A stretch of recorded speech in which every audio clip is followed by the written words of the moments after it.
Halo Sobat Smaksata, saya Punia. Saya Pani. Nah, di kesempatan kali ini kita bakal ngapain nih, Pani?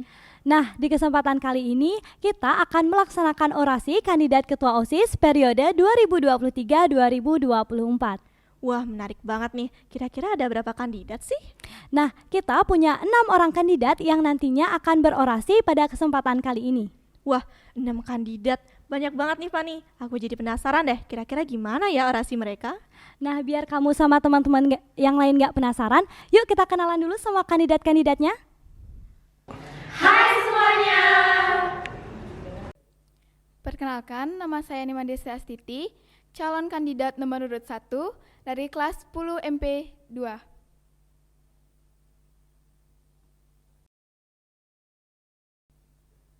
Perkenalkan, nama saya Nikada Dina Lestari sebagai kandidat nomor urut 2 dari kelas 10 AKL 3.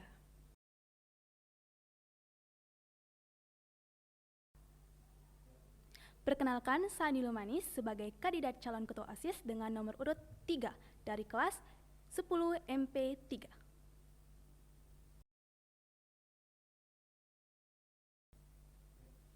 Perkenalkan, nama saya Nimade Ayu Darmiasih. Saya kandidat ketua OSIS dengan nomor urut 4 dari kelas 11 AKL 2. Perkenalkan, nama saya Niluh Putu Gita Lestari, saya dari kandidat OSIS nomor urut 5, saya berasal dari kelas 11 AKL 5. Perkenalkan, nama saya Nimade Yem Andriani, kandidat calon ketua OSIS nomor urut 6 dari kelas 11 AKL 2. Baik, saya akan membacakan pertanyaan untuk kandidat nomor urut 4. Pertanyaannya, bagaimana tanggapan Anda sebagai seorang pemimpin apabila salah satu anggota Anda meninggalkan pelajaran di kelas dengan alasan mengikuti kegiatan OSIS, padahal tidak ada kegiatan OSIS yang harus dilaksanakan pada saat itu? Baik, saya kandidat nomor 4 izin menjawab.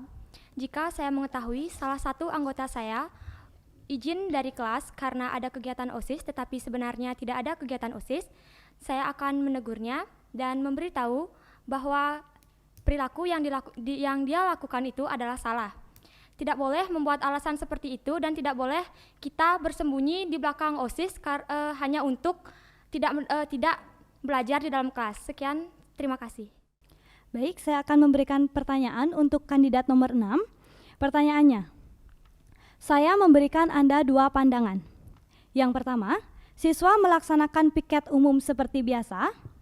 Yang kedua, siswa membayar iuran untuk membayar tenaga kebersihan. Dari kedua pandangan tersebut, yang manakah yang akan Anda pilih sesuai dengan kondisi saat ini? Baik, saya kandidat nomor 6, izin menjawab. Mengenai pandangan tersebut, saya akan berkoordinasi kepada siswa-siswi SMK Negeri 1 Tabanan tentang lebih memilih untuk piket umum atau membayar iuran untuk piket umum tersebut. Sekian jawaban saya, terima kasih. Pertanyaan ketiga ditujukan kepada nomor urut 2. Pertanyaannya, bagaimanakah tanggapan Anda terhadap penerapan buku saku digital? Baik, terima kasih untuk pertanyaannya. Saya kandidat nomor urut 2 izin menjawab. Tanggapan saya mengenai penggunaan buku digital itu menurut saya sangat efektif karena di era sekarang, di era modern ini, bahkan para siswa-siswi itu bisa memanfaatkan media.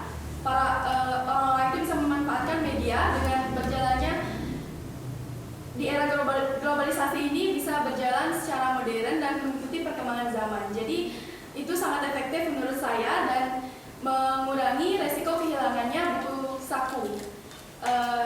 Jadi menurut saya itu sangat efektif untuk diterapkan pada era sekarang. Sekian jawaban dari saya, terima kasih. Baik, selanjutnya pertanyaan untuk kandidat nomor 5.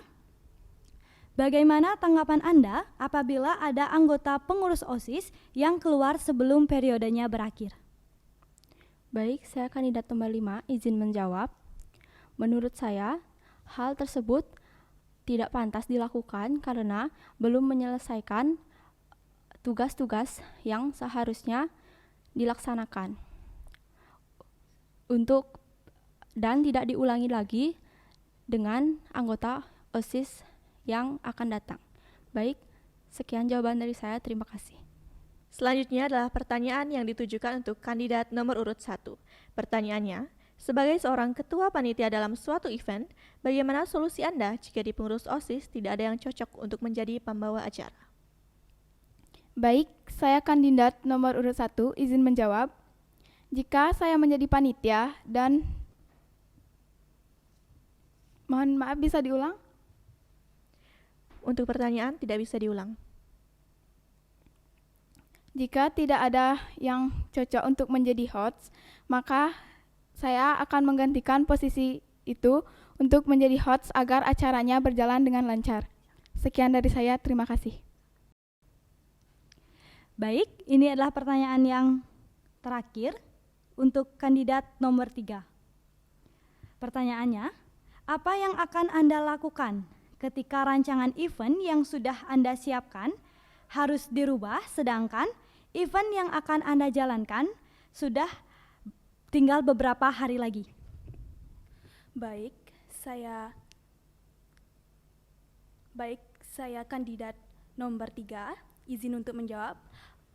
Pendapat saya adalah akan berdiskusi dengan para pengurus OSIS apakah itu akan diubah lagi ataupun akan dilakukan diskusi, yaitu bisa dilanjutkan atau kan tidak, dan apabila sudah terlanjur maka akan didiskusikan oleh warga sekolah apakah nyaman atau tidak, ataukah setuju atau tidak, karena pendapat dari warga sekolah sangatlah penting karena tidak boleh hanya pengurus OSIS yang menentukan tersebut, dan eventnya akan dilanjutkan atau tidak tergantung dengan keputusan para warga sekolah.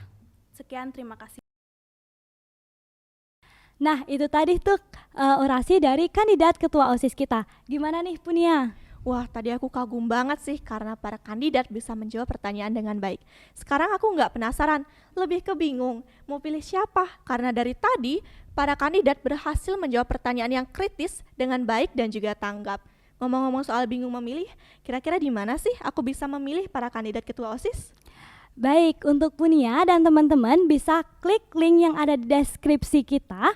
Jangan sampai salah pilih dan gunakan hak pilih kalian. Nah, itu tadi orasi pemilihan ketua OSIS dari kita. Saya Punia.